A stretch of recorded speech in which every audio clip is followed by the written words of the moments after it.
नमस्कार विद्यार्थी मित्रांनो, HP अकॅडमी या यूट्यूब चॅनलवर तुमचे मनापासून स्वागत आहे. विद्यार्थ्यांनी मला कमेंटवरून सांगितलं होतं, काही लोकांचे मेसेज पण येत आहेत की सर राज्य उत्पादन शुल्कचा फॉर्म भरलेला आहे, अभ्यास नियोजन कसं असावं, कोणत्या पुस्तकातून अभ्यास करावा, येत्या काळामध्ये आपल्याला चांगल्या प्रकारे गुण घेऊन ग्राउंडसाठी क्वालिफाय होता येईल. चला मित्रांनो, मुला मुलींनो, फॉर्म भरून झालेला आहे. साधारणपणे चांगली फॉर्म सुद्धा आलेली आहे. याच्यामध्ये आपल्याला यशस्वी व्हायचं म्हटल्यानंतर येत्या काळामध्ये तयारी सुद्धा जबरदस्त होणं गरजेची आहे. चला मित्रांनो, पाहू आपण राज्य उत्पादन शुल्क. राज्य उत्पादन शुल्क याच्यामध्ये जवान या पदासाठी कशा पद्धतीने तयारी करायची आहे.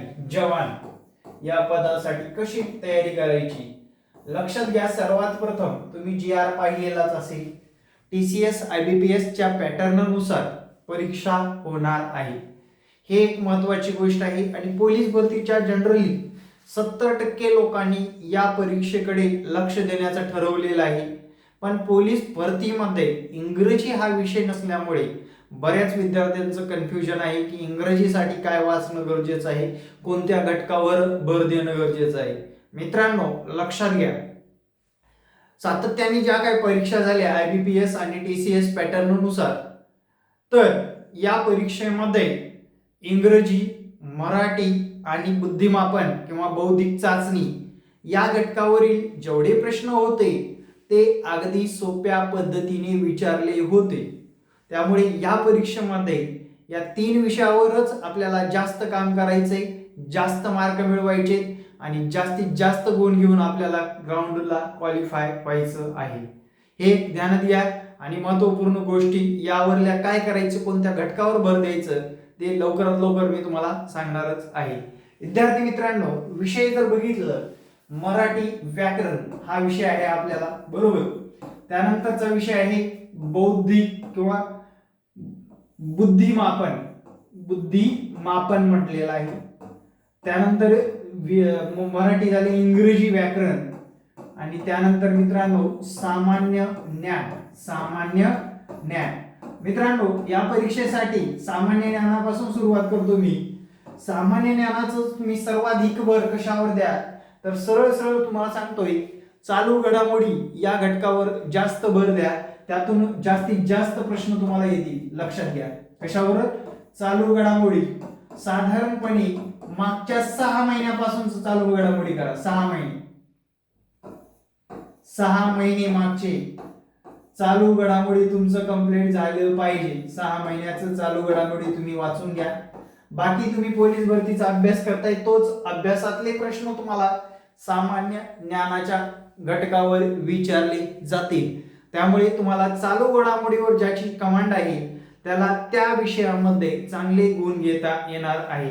त्यानंतर इंग्रजी व्याकरण. मित्रांनो, अति महत्वाचं सांगतो याच्यासाठी. बघा, आता TCS आणि IBPS ने घेतलेले पेपर, जसे प्रश्न विचारले, लक्षात घ्या.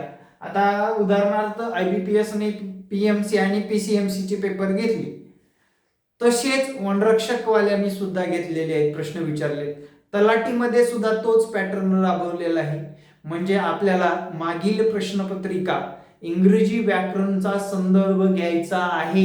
हे डॉट लक्षात ठेवा मित्रांनो, तरच तुम्हाला या विषयामध्ये चांगले गुण घेता येतील. मागील प्रश्नपत्रिका या घटकावर जास्त भर द्या. मी तर सांगेल, या 3ही विषयाचं जर बघितलं, या घटकावर जास्त भर द्या. या पेपरला चाळा. या पेपरमध्ये काय विचारले, कोणत्या घटकावर फोकस केले, ते प्रकरण व्यवस्थितरित्या रीड करून जावा मित्रांनो. तुमचे मार्क तुमच्या हातातून जाणार नाही. या 3ही घटकामध्ये विचारात घेतलं तर अगोदर एक बाजारातून जाऊन सर्वात प्रथम मागील प्रश्नपत्रिका म्हणजे TCS IBPS ने घेतलेल्या प्रश्नपत्रिका संच आम्हाला द्या, असं म्हणायचंय मित्रांनो. मागील प्रश्नपत्रिका त्याचा वेगळा अर्थ काढाल की राज्य उत्पादन शुल्कचे मागचे पेपर आम्हाला कसे मिळवता येतील, असं नाहीये. IBPS ने घेतलेलं वनरक्षक परीक्षा, त्यानंतर जिल्हा परिषदच्या ज्या काही एक्झाम झाल्या, त्यानंतर मित्रांनो आपली कोणती याची PCMC आणि PMC म्हणजे महानगरपालिकेची एक्झाम झाली होती ते घ्या आणि त्याच्यातून स्टडी करा. तुम्हाला 1.5 तासाचा वेळ देण्यात आलेला आहे या परीक्षेसाठी. किती? 1.5 तास तुमच्याकडे आहे. 1.5 तासामध्ये तुम्हाला पेपर सॉल्व करायचे आणि पेपरमध्ये प्रश्न असणार आहे 120. किती प्रश्न आहेत? 120 प्रश्न आहेत आणि तुम्हाला ॲक्युरेसी खूप महत्वाची आहे याच्यामध्ये, कारण एका प्रश्नाला 1/4 एवढं काय रे निगेटिव्ह सिस्टीम आहे, लक्षात ठेवा. 1/4 म्हणजे एक प्रश्न चुकल्यानंतर 0.25 एवढे तुमचे मार्क तुमच्या बरोबर प्रश्नामधले काय होत आहेत, कट होत आहेत, लक्षात घ्या. त्यामुळे मेरिटचा अंदाज सुद्धा विद्यार्थ्यांनी विचारलेला आहे. साधारणपणे मेरिट मित्रांनो डॉट सांगतो, तुम्ही जर 80 मार्क घेण्याचा प्रयत्न केला 120 पैकी, किती? 80 मार्क तुम्हाला निगेटिव्ह मधून मिळाले तरीही तुम्ही ग्राउंडला क्वालिफाय होणार. आता हे 80 मार्क तुम्हाला ॲक्युरसीवर जास्त बळ द्यायचे, लक्षात घ्या. आता महिलांसाठी विशेष सांगतो, महिला मंडळ जवान पदावर जरा जास्त फोकस करा. पुरुषांच्या बरोबरीने तुम्हाला सुद्धा जागा आहेत, त्यावेळेस तुम्हाला एक करायचंय, तुमचं कॉम्पिटिशन ऑलरेडी उंचीमध्ये बरंचसं कमी झालेलं आहे. पोलीस भरतीचं जे काही क्राऊड आहे तो ज्यांची उंची जास्त आहे ते विद्यार्थी तुमच्या सोबत आहे. आणि दुसरा पॉइंट म्हणजे जास्त वयावाले जे काही लोकांनी फॉर्म भरलेला आहे त्यांचा अभ्यासातला गॅप असेल, बऱ्याच काही घडामोडी असतात त्यांच्या बाबतीतल्या, त्यामुळे त्या सुद्धा हलगर्जीपणा करतील. आपला जो काही मधला पट्टा आहे त्यांनी जरा जास्त ताकदीने अभ्यास करायचे. जे अभ्यासात आहेत त्यांना नक्कीच जास्त फायदा होणार आहे. या व्यतिरिक्त तुम्हाला काही अडचणी असतील महिला मंडळ, तर माझा हा संपर्क क्रमांक आहे 9665484048. या संपर्क क्रमांकावर व्हॉट्सअप करा. जवान पदासाठी काही माहिती वगैरे हवी असेल तर मुला मुलींनी व्हॉट्सअप केलं तरी हरकत नाही. आता त्यानंतरची गोष्ट अशी आहे, या 3 विषयामध्ये मार्क मिळवताना साधारणपणे तुम्हाला 25 प्रश्न क्रॅक करायचे. किती? 25 प्रश्न क्रॅक करायचे. बाबांनो 25 प्रश्नापर्यंत तुम्ही गेलेच पाहिजे. म्हणजे साधारण 25 प्रश्न तुम्ही सोडवले, एखादा प्रश्न किंवा 4 प्रश्न चुकले, 5 गेले, 20 मार्क आले पाहिजेत. इथं सुद्धा 20 मार्क आले पाहिजेत, लक्षात घ्या. आणि या घटकामध्ये सुद्धा 20 मार्क आले पाहिजे.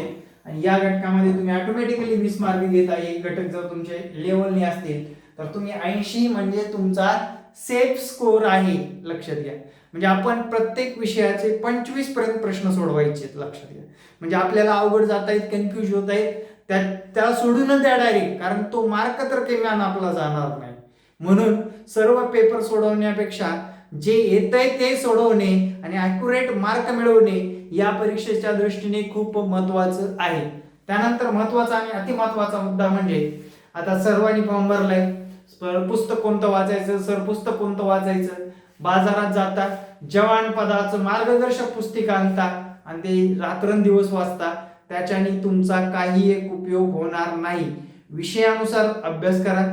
तुम्हाला जर एकच पुस्तक घ्यायचं असेल आणि त्या एकाच पुस्तकातून अभ्यास करायचा असेल तर TCS IBPS ने आतापर्यंत घेतलेल्या परीक्षेचा प्रश्नसंच वाचा, लक्षात ठेवा. त्याचा प्रश्नसंच वाचला तर मार्गदर्शक पुस्तिकेपेक्षा तुम्हाला दुगणा फायदा होईल, जास्त फायदा होईल, लक्षात ठेवा. त्यामुळे तुम्ही मार्गदर्शक पुस्तिका आणता, 4 पानं सामान्य ज्ञानचे, 10-12 पानं गणिताचे, 5-6 पानं इंग्रजी व्याकरणचे, चालू घडामोडी, असे काही मराठी व्याकरणचे, असे काही पानं वाचल्याने आपण पास होणार नाही. आपण काही प्रश्न वाचल्याने त्याच्यात भर पडेल, पण ते पानं वाचून आपला काही उपयोग होणार नाही. रेफरन्स बुक म्हटलं, आता तुम्ही सध्या जर मराठी व्याकरणसाठी बाळासाहेब शिंदे वापरताय ना, तेच वापरा, नो प्रॉब्लेम. बुद्धिमापनासाठी तुम्ही अनिल अंकलकी किंवा मागील प्रश्नपत्रिकेतली बुद्धिमत्ता सोडवताय ना, बिंदास्तपणे सोडवा. इंग्रजी व्याकरण बाळासाहेब शिंदे MG शेख सरांचं पुस्तक वापरताय ना, बिंदास्त वापरा. त्याच्यामध्ये तुम्ही बदल करायची गरज नाहीये. वेगळं पुस्तक आणलं त्याच्यातले सगळे प्रश्न आले असं होत नाही. पण तुम्ही न चुकता एकच सांगतोय, काय करायचं आहे, TCS IBPS ने घेतलेले मागचे पेपर याच्यावर जास्त फोकस करणं गरजेचं आहे.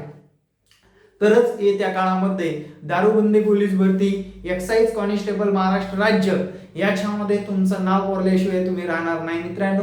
त्या पुढली स्टेप तर तुम्हाला माहितच आहे. जे विद्यार्थ्यांना चांगले गुण आहेत त्यांना कुठं बोलवण्यात आलेलं आहे. मग ग्राउंडच्या बाबतीत तुम्हाला बऱ्यापैकी माहित आहे की बाबा 1600 असतं, 800 असतं महिलांसाठी, गोळा आहे, 100 मीटर आहे. या सर्व गोष्टी क्रॅक केल्यानंतरच आपलं सिलेक्शन होणार आहे मित्रांनो. बेस्ट आणि बेस्ट पोस्ट आहे. त्यासाठी तयारी लागताना अशा पद्धतीने तयारी लागा जे की आपला ही शेवटची परीक्षा असणार आहे. म्हणून एका दिवसाचं, एका मिनिटाचं, एका सेकंदाचं नियोजन करा आणि लागलीच गरज तर मला सुद्धा कॉन्टॅक्ट करू शकता. Thank you very much. जय हिंद मित्रांनो. बऱ्याच विद्यार्थ्यांनी मला सांगितलं होतं सर जवान पदाबद्दल थोडक्यात सांगा. हे सांगण्याचा प्रयत्न केलेला आहे. तुम्हाला पटलं असेल तर मला कमेंटमध्ये सांगा. तुमची एक कमेंट आम्हाला चांगली प्रोत्साहन देण्यासाठी ठरत असते. कमेंट करत चला. Thank you very much. जय हिंद मित्रांनो. भेटू नेक्स्ट व्हिडिओमध्ये. जय हिंद, जय महाराष्ट्र. धन्यवाद.